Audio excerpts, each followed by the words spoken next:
parts because I've got it muted.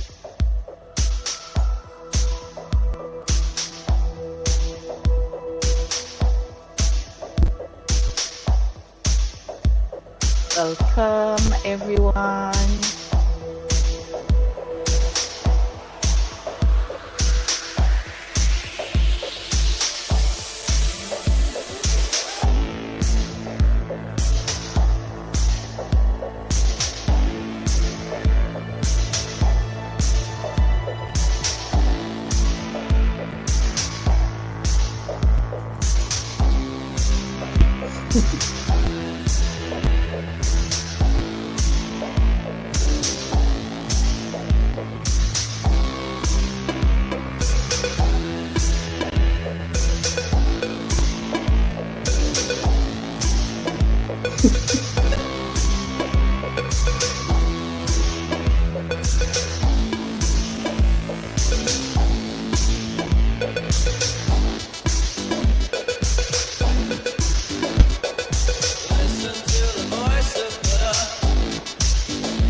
Hi everybody. Hello everybody, welcome. I'm not very familiar with Miro or Butter, so you'll have to be kind to me, and I'm hoping it's all going to go as well as that intro seemed to go. My name's Sarah Lefebvre, and I'm the person that's going to be running this session for you here, and I'm just going to start up my intro. Okay. So I'm just going to sort of introduce myself here. And how do I do that? Help me, Anna Maria. I need to start up my PDF. That's okay. If you hover over the intro, you will find it. And all you have to do is click start. I thought I had, but I can't see it. Ah, there we go. It seems to be running now. So just a quick sort of history rundown to me.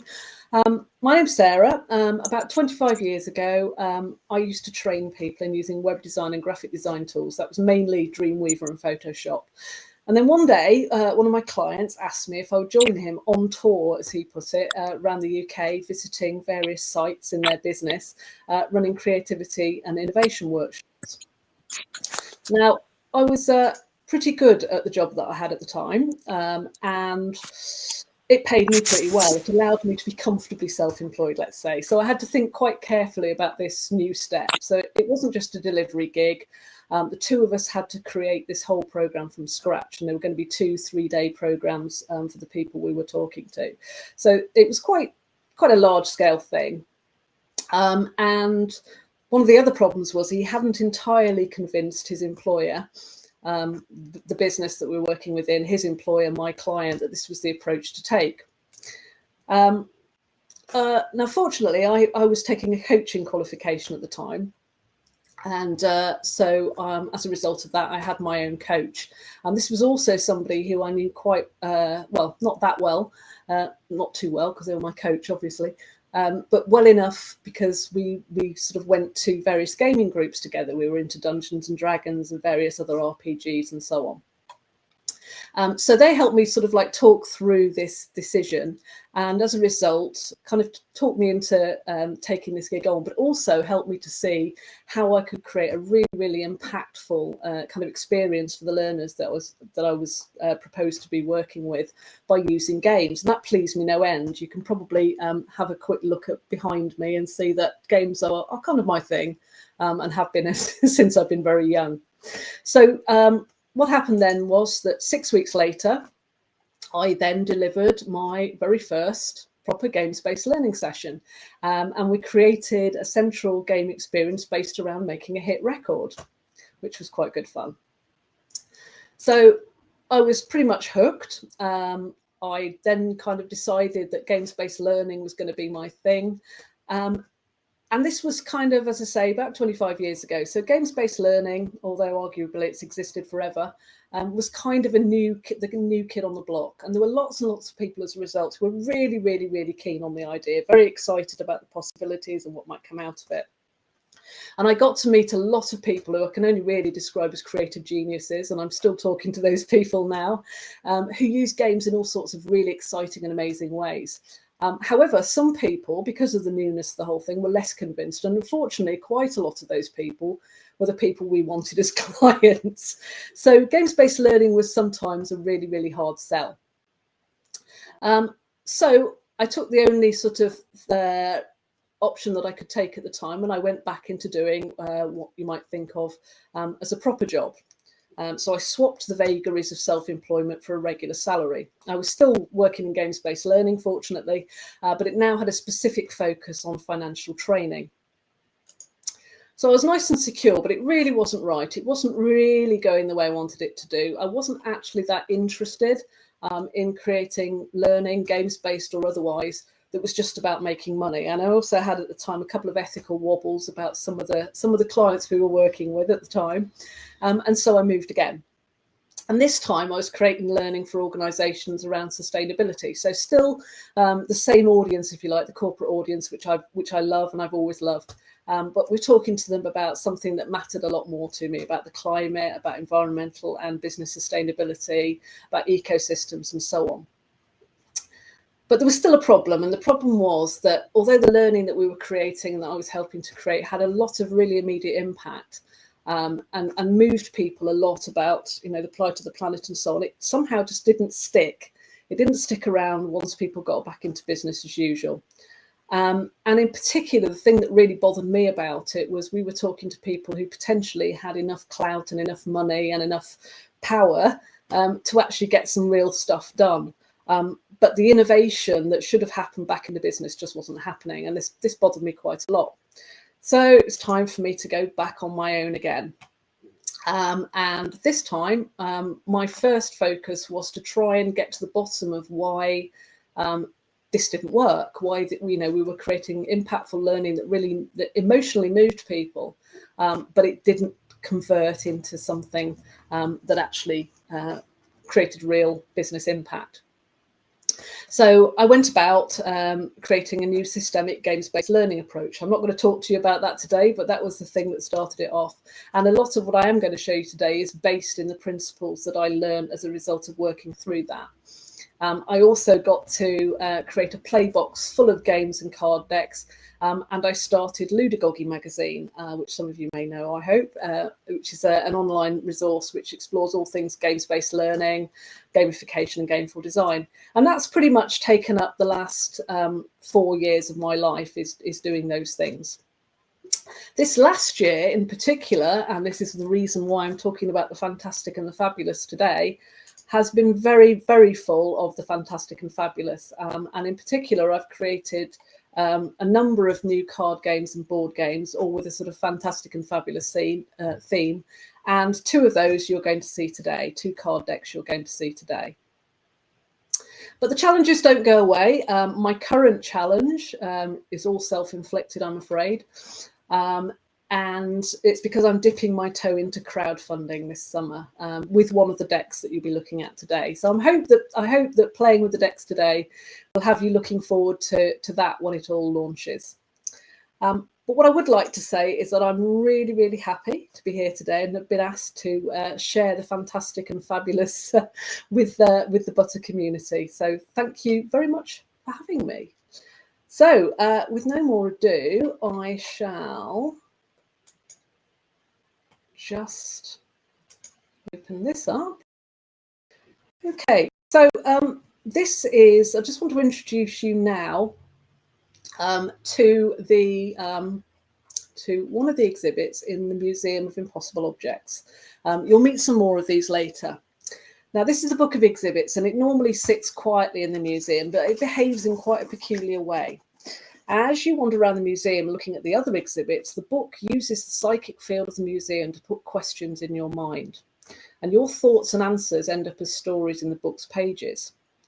So the question I'm going to have for you now, as you embark on this session on the fantastic and fabulous, is, what is written about you right now in this book? So this might be your thoughts on what you're hoping to get out of this session. It might be what you're going to have for dinner. I don't know. Whatever the book would say about you, if you accessed your mind through the psychic field of the museum. You don't need to tell me. You can just keep that in mind and think about that, because we'll be revisiting this a little bit later. Cool. And I'm kind of lost again. I'm learning to drive Butter here, and it's absolutely fascinating. And very good. I'm very impressed.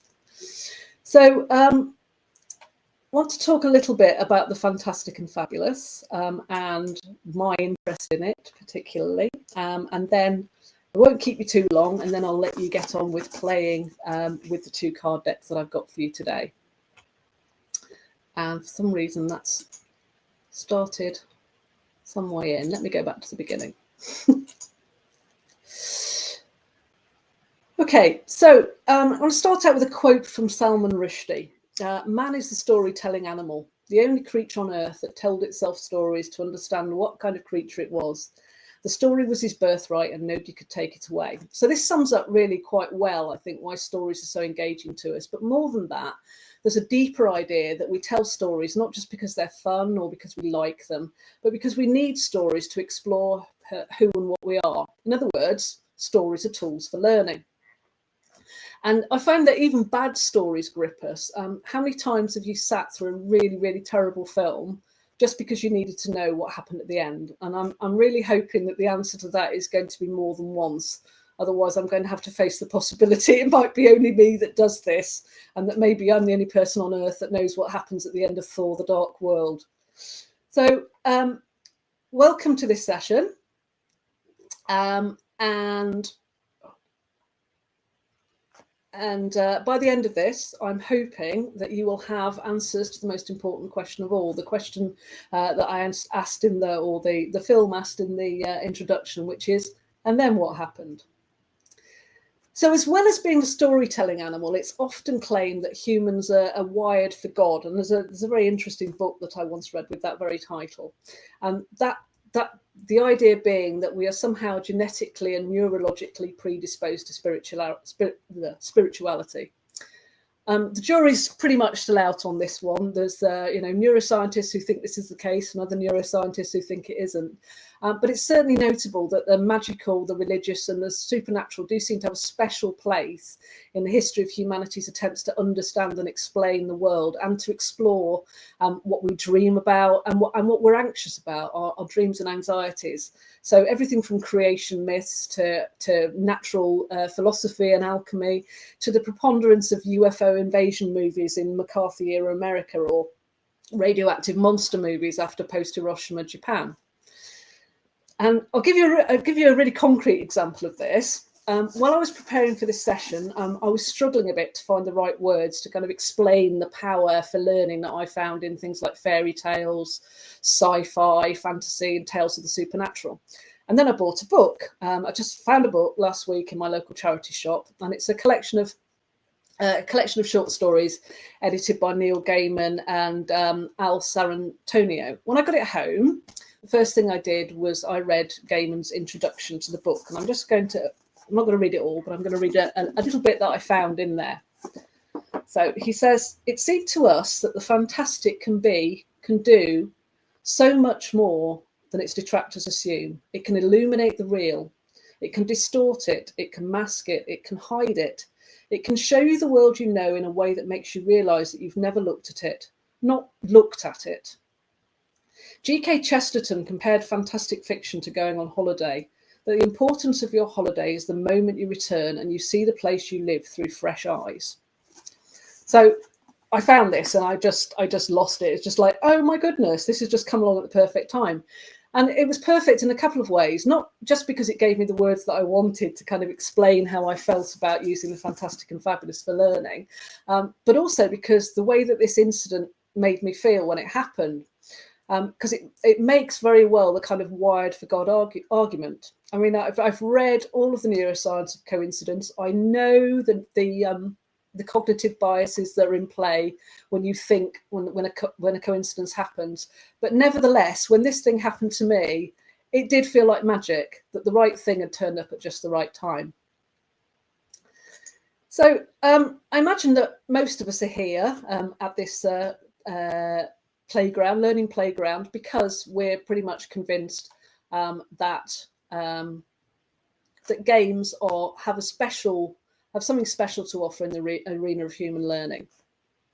Now, there's obvious links between games and narrative. Pretty much every game, except the most abstract, will have narrative elements. But I'm here to argue that among the already sort of special characteristics of game and play, that story stands out as something even more special. And that furthermore, that even within that specialness of story, that the fantastic and fabulous deserves special attention within that realm as well. So both stories and games obviously are engines for experience. They both require the participation of a human or humans in order to come into being. They don't really exist. A story doesn't exist until it's read or told, and a game doesn't exist until it's played. And although someone reading a book or listening to the telling of a tale may outwardly look like a passive consumer, it's far from the truth, as we probably all know. They're exercising their imagination, they're bringing previous experience to bear, and they're constructing cognitive artifacts for sense making, all of which sounds a little bit like learning, right?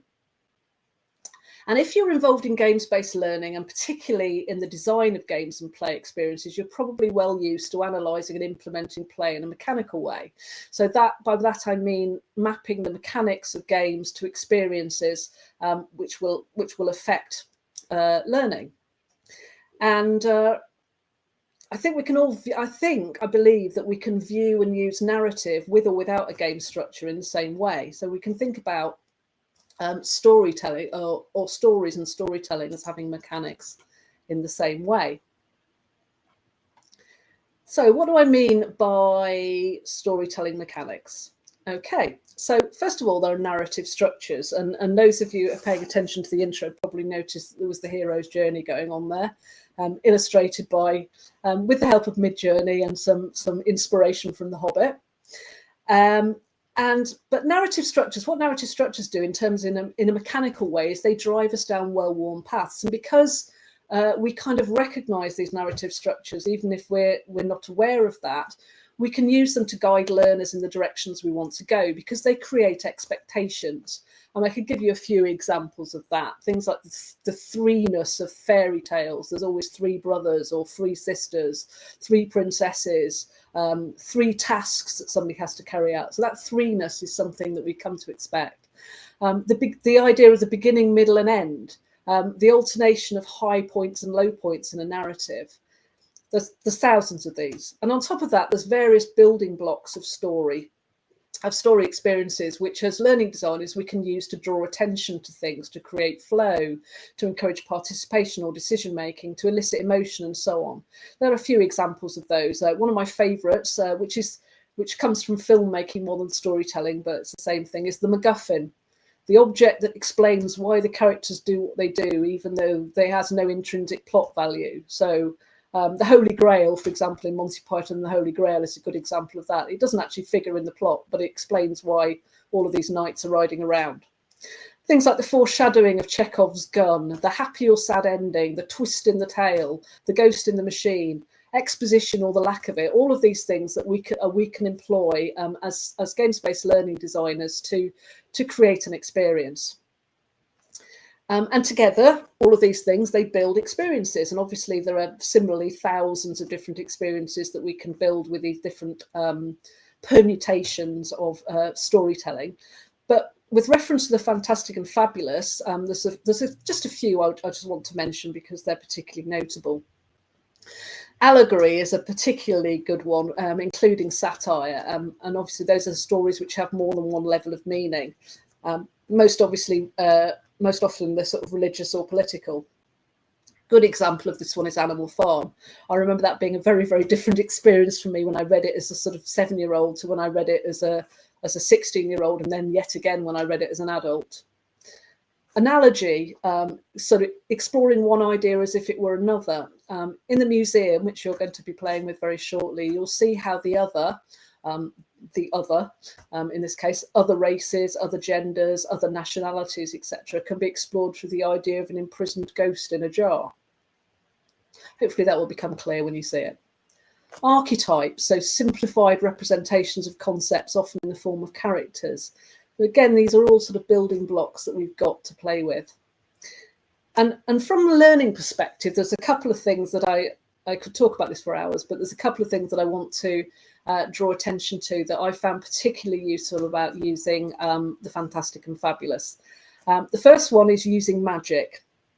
If you invite learners to act as if magic really exists, what you do is you free the imagination, you give permission to people to be really out there, and you reduce the negative impact of reality on things like what we do now, on things like ideation. Another one which I find, particularly in the areas that I work in, so things like sustainability, inequality, diversity and inclusion and so on, is asking people to explore difficult questions can sometimes be very challenging and can make people quite defensive. The fantastic and fabulous is amazing at getting people to dig into these difficult questions without feeling threatened. So particularly where you're asking questions which might ask them to discover truths about themselves they might want to face, all of that can be largely diffused if you're holding a conversation outside of reality. So, for example, a conversation, getting back to the ghost jar again, a conversation about racism, privilege and unconscious bias is much safer for people if it takes place in the context of society's issue with ghosts who have not passed over rather than a real scenario. And I think most powerful of all is the invitation to learners to tell stories of their own. And so the mechanism I use most often is fantastic and fabulous world building. So I don't tend to tell people stories. I tend to create worlds, expansive worlds in which potential stories can be told, and then invite learners to tell those stories. And that's just about what I'm going to do with you now. So I'm just going to introduce you to the two decks you're going to be looking at this afternoon.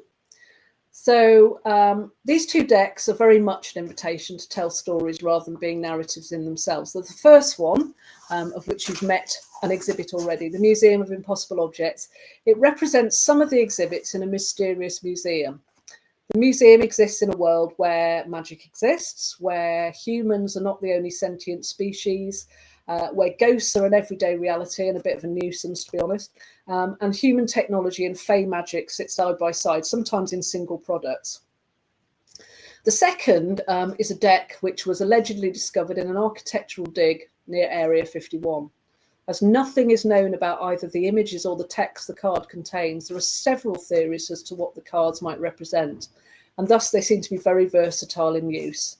And I'm going to invite you to explore those decks now. Sorry, I just got a bit distracted. I just put in a quote from Neil deGrasse Tyson. I thought that was Terry Pratchett, but never mind.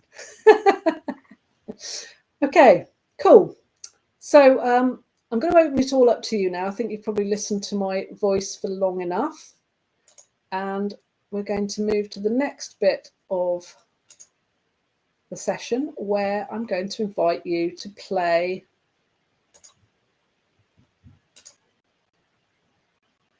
with the Museum of Impossible Objects. Okay, so I'm going to take you through the instructions first. Don't worry, you won't be able to see these once you actually go into the breakout rooms, but don't worry about that too much because these instructions are all written at the top of the little sections where you'll be working. So they don't look quite as pretty as this, they're just text, but yeah, they're all there. So this is the Curator Challenge. And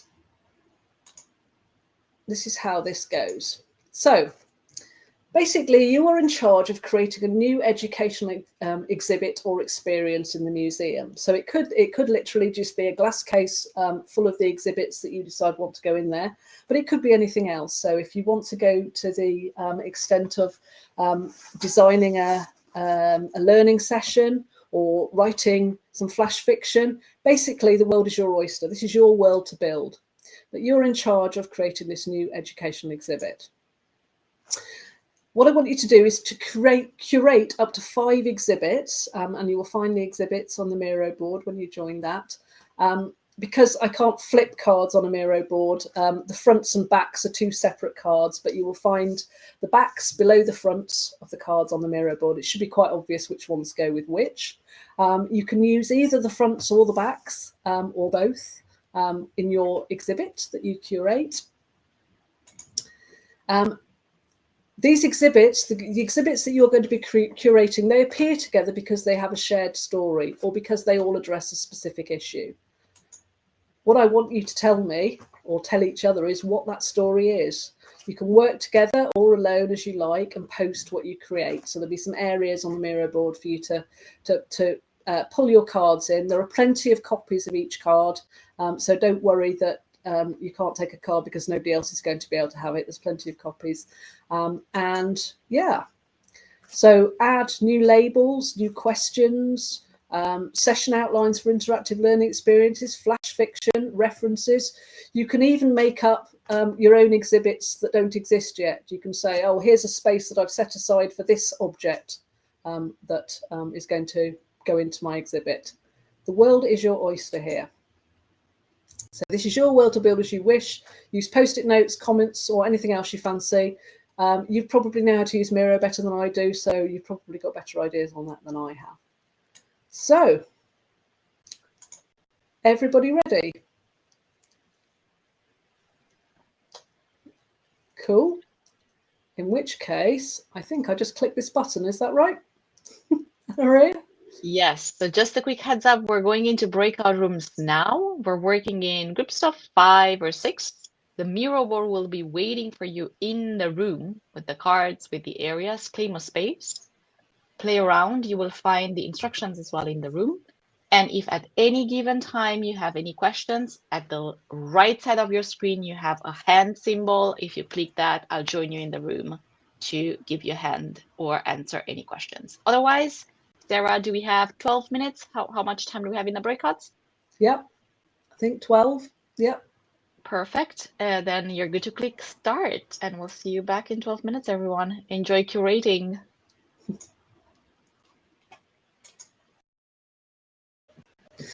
Welcome back, everybody. I hope you enjoyed playing with the Museum of Impossible Objects. I would normally ask for a couple of bits of insight, but we are running a little bit late. So what I will do is I will share my screen and we'll have a look at the second deck. And because again we're a bit short of time, I'm going to slightly adjust what we were going to do here. So the idea behind this, in fact, do I need to stop sharing it to look at the, I do, don't I? Want to look at the mystery deck cards? If you want to share the flashcards, yes. Yeah. You have to stop, share the flashcards, and then come back to this. Okay, I will do that then. Right. Yeah, here we go. So what you would have been doing, had we got enough time with this session, is you would have been, right, how do I see that? You would have been playing with the mystery deck, and I need to close down a few little things that are getting in the way here. Oh, here we go. So this deck was discovered some time ago, as I said, in Area 51. People are not entirely sure what it is. It's so far defied all attempts to decipher or discover its purpose. Is it a game? Is it a divination deck? Maybe it's a novel. It might even be a knowledge base of some kind. It's really, really difficult to tell. So one popular theory is it represents some kind of systemic approach to innovation through intuition. So the current popular idea is that it's some kind of tarot for design, if you like. And what you're going to be tasked with doing is, as a team, you've been tasked with exploring the idea that it's a design, some kind of design tool, and presenting your theories on how the system works or is used. But we haven't really got time to do that. So what I'm going to do is I'm going to share my screen, and I'm just going to ask you for a few, to sort of take that in mind, and to ask you for a few ideas about what you might do if you were in the breakout room with the cards, and I will do those things instead. So basically, I will move the cards around, carry out the actions that you asked me to do. So can everybody see my screen? Yes. Cool. So these are the cards, and as you can see, I'll just blow one up a bit just so you can see a little bit. They have some quite strange illustrations on them, and they have some asemic text. So far, nobody's been able to work out what the text says. There are markings on them and the little buttons on them and so on that make it look like they might be a game, but we're really not sure. So what you've been tasked to do as a team is work out how these cards might work together. Have suggestions about different ways in which you might work with them, to kind of play with the idea that they are some kind of system for innovation. And I need to scroll out a bit so I can see the other cards as well, because there are another. Sorry, I do apologize. I'm not very good at this. You're doing great. Managing There's another tools set of you cards don't over know here. at the same time. That's awesome. There's another set of cards here which looks slightly different, and maybe I should grab those and pull them over a bit closer to the others so they're easier to see. There we go. Okay, so does anybody have any ideas about how they might want to have these cards interacting together? I would start, if I might, just see color coding. So I can see them now, but I think there are some with red dots and blue dots and so on. So probably they match together. So the ones with the red dots are probably part of the same. Okay, so story. Let's play with that idea a bit. So let me just take one of these, just at random. So you're saying that those dots match up. So what does that mean? Did you want me to put a red dot next to another red dot? I think for me, the one in the upper corner, the third one with the blue, with the red 2 on it, yeah. That one? Yeah, it also has a red dot in the upper right corner, so matches for me. Okay. So Well, all of those, I think all of those, these ones are all red because these are the red deck. So we've got a red deck, a yellow deck, and a blue deck. And we've also got, actually I've got 2 yellows there, but never mind. And we've also got black backgrounds and white backgrounds, so they might have something to do with it as well. We've got these little markings, and we've got obviously these dots around the edges. So any ideas about what you might want to do with those? Oops. Sorry, I'm the worst Miro driver in the world. Okay, I'm just gonna play with a couple of things that I've thought of. So one of the things that I thought might work quite well is that you've got these red dots. So maybe I'm going to take that one. Maybe those match up. So where there's a red dot, that you can put another red dot next to it, sort of like they're kind of stitches almost. And maybe the positions of the dots mean something.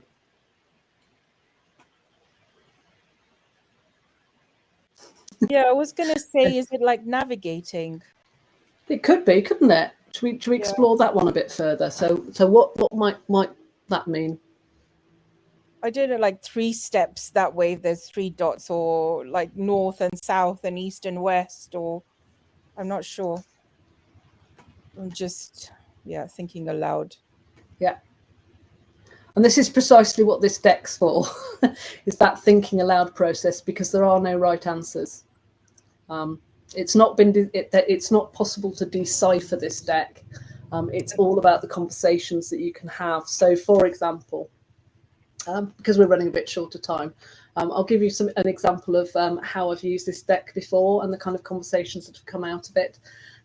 So this scenario that I gave you now, where we're asking people to look at this deck as if it were some kind of tarot for innovation, is exactly the scenario that I work with one of my clients. We had considerably more time than this. They worked with it for the whole day, in fact. And the idea was that they were trying to come up with some kind of system for innovation. And they did all sorts of bits and pieces. So one of the things that quite often that people were doing was rotating the cards. So somebody worked out that maybe the different positions of the dots indicated the directions they needed to be linked in. So they were doing things like linking the cards together through the coloured dots. Somebody worked out that because these are actually the other sides of the cards. We were actually working with a physical deck on this particular occasion.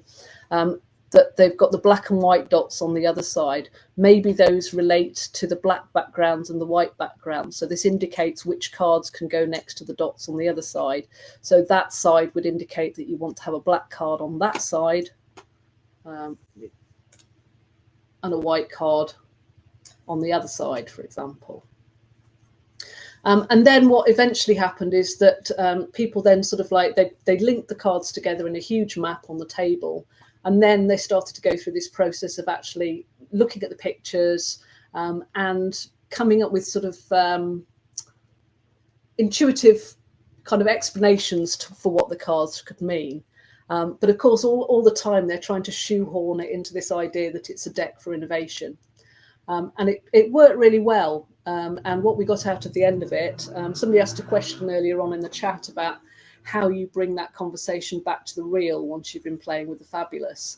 And what we did towards the end of the session, after we've been playing with the cards, and we got all of these notes and these interpretations of what the cards meant as they were linked together, we actually brought that back to the specific innovation challenge that the group were facing. And they ended up coming up with some really, really good concrete ideas for how they were able to move forward. And I'm sorry you haven't had much time to play with this deck, because it is great fun to play with. And I'm probably realizing now that even if we had 12 minutes, 15 minutes, that really wouldn't have been enough time to get going. So I was probably being a bit ambitious anyway. Okay, I think we're probably pretty much at time. So there was one last thing that I wanted to do. And that was by way of oops, inviting you to revisit the Book of Exhibits. Okay, so we had a look at the Book of Exhibits earlier on. And the Book of Exhibits, I've found actually, whether I'm working with the Museum of Impossible Objects or not, or working with something else, is a really good debriefing tool, start and finish, which is what I've done with it here. So I asked you initially to have a think about what the Book of Exhibits had written about you as you started this session. And now I'm asking you to revisit the book again. So open it up, have a look in its pages, and see what it's now written. What story do you think the Book of Exhibits would now contain about the experience that you've had here today? And do feel free to answer that or ask any questions that you want to ask.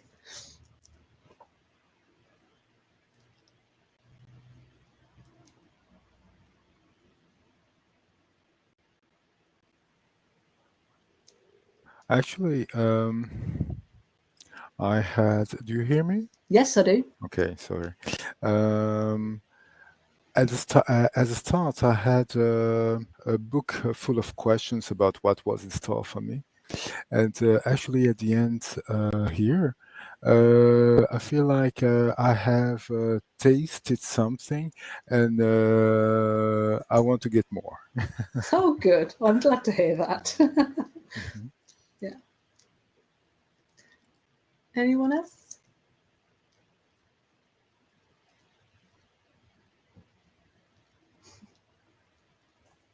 Well, thank you all very much for having me. It's been an absolute pleasure to share mostly the book, the Museum of Impossible Objects, and I hope at some other point that I'll get a chance to have a bit of a longer session with everybody with the mystery deck, because it is such good fun to play with, and once people get into that, it can be quite good fun, and it's amazing how many different permutations there are that even that I hadn't thought of when I was designing it, from just having different colours, different orientations of things, and so on. Cool. Thank you very much, Sarah. This was great. Yeah, I mean, we could plan a day to play with the cards and turn Yeah. them on all sides, right? Yeah. It was a great pleasure. We're left with much more insights and desire to explore the sessions, but this only means that we have an extra reason to invite you for another session soon. And I'd for love those to. of you that still have time to explore, we're playing around with playful brainstorming with Rachel. I popped the link of the session in the chat. Thank you very much for joining. I hope you took some inspiration and felt a bit fabulous and fantastic today. Thank you very much, Sarah. Thank you very much for having me. Thank you. Bye, everyone. Bye. Thanks, Sarah. Bye. Bye. Bye.